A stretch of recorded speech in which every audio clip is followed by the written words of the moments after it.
Dr. Lyons is the best-selling author of Lyons Guide to the Career Jungle. She launched Career Dynamics International in the British Virgin Islands, where she and her late husband Ed resided for over a decade. Recognized by the who's who among Black Americans for her accomplishments, Dr. Lyons is a consummate change agent with the persistence and dedication necessary to help others maximize their potential. Dr. Lyons is also a certified labor arbitrator, workplace motivator, and relationship expert. Currently, as job developer extraordinaire at Berkeley City College, Dr. Lyons continues to make a difference in the lives of the youth, exhorting them to better their best and to defy the odds. Ladies and gentlemen, it is indeed a pleasure to be here tonight to celebrate this momentous occasion with my wonderful, wonderful friend, Gabrielle, who I just think is gorgeous, number one. There's nothing better to be than a gorgeous, smart, intelligent, capable sister, and she is all of that. And thank you so much for your presentation. You, too, are gorgeous and smart. First, I'd like to start with something to liven up the audience a little bit. Naima, good to see you. You're as gorgeous as your mother.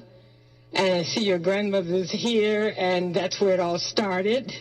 A woman woke up one morning after 10 years of living with her boyfriend, and he looked at her and said to her, "Sweetheart, I had a dream last night that I asked you to marry me.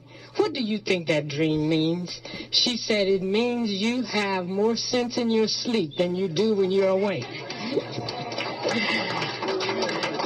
And one of the things that I have aspired to do all of my life, 72 years I've been on this earth, is to be smarter when I'm awake than I am when I'm asleep.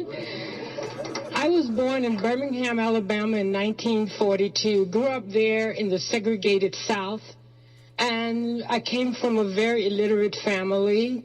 And I wandered away from my mother one day in a Piggly Wiggly store, and I sipped water from a water fountain, and the clerk rushed over and slapped me across the face as hard as she could. My mother grabbed me by the hand, rushed me out of the store, and I said, "Mom, why would you apologize?" And she was apologizing to the clerk all the while. "Why would you apologize to someone who slapped me when you've never slapped me yourself?" And she said, "Honey, you broke the law. There was a sign above that water fountain that said, 'For whites only.'" And I made a resolution that day that I would never again be penalized because I could not read and write. And I became the first in my family to become literate. I defied all the odds against me. I had no idea why, when I got on a bus, that we had to pass all the seats in the front that were empty and go to the back and stand. I did not understand why, when I went into a shoe store, I had to go into the back of the store, despite the fact that I paid as much for the shoes as anyone else coming into that store. The purpose of that story is to say to you that tonight I brought Gabrielle a gift, and I didn't bring it up with me, that says, "I am very proud of you that you defied the odds. That everything against you, you overcame."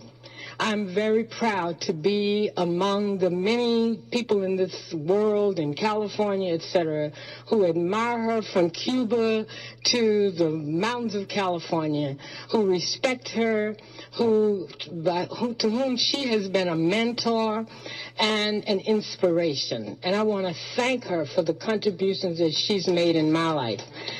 I teach job skills at Berkeley City College, and she had me record shows on a weekly basis informing my students how to get a job, how to take an interview, how to write a resume, etc.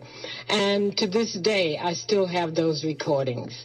It is indeed a pleasure to see a sister overcome, to see a sister defy the odds, to see a sister grow, develop, and reach back. and others.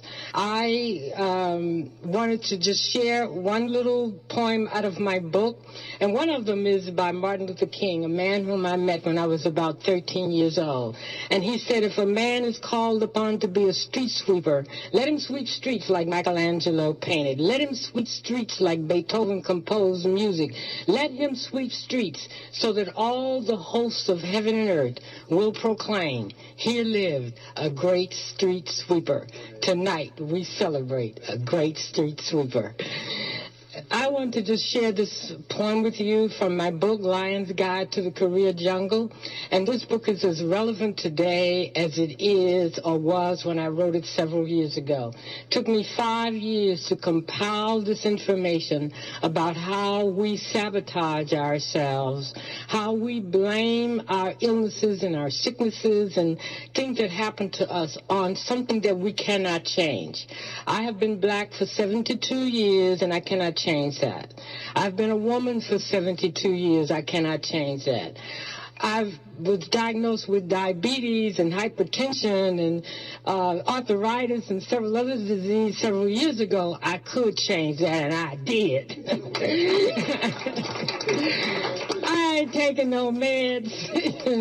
I have a dear friend back there, Zeph Amin, and he is introducing to the world a new product, a coffee that specializes in helping people overcome diabetes and overweight and so forth. So before you leave tonight, talk to Zeph, because we can all defy the odds. We can all beat the system. We can all overcome everything that life says that we cannot. I like going with a man who's 10 years younger and making a fool out of him and thinking I'm 10 years younger too. Life is a challenge. Accept it. Life is a gift. God wants us to own it. Life is an adventure. Dare it. Life is a sorrow. Overcome it. Life is a tragedy. Face it. Life is a game. Play it. Life is a mystery. Unfold it. Life is an opportunity. Take it. Life is a song. Sing it. Life is a journey. Complete it. Life is a promise. Fulfill it. Life is a beauty. Praise it. Life is a struggle. Overcome it. Life is a goal. Achieve it. Life is a puzzle. Solve it. And when God breathed the breath of life into each nostril, from yours to mine to John Burris, whom I admire so much, he gave each of us the power to defy the odds. Thank you.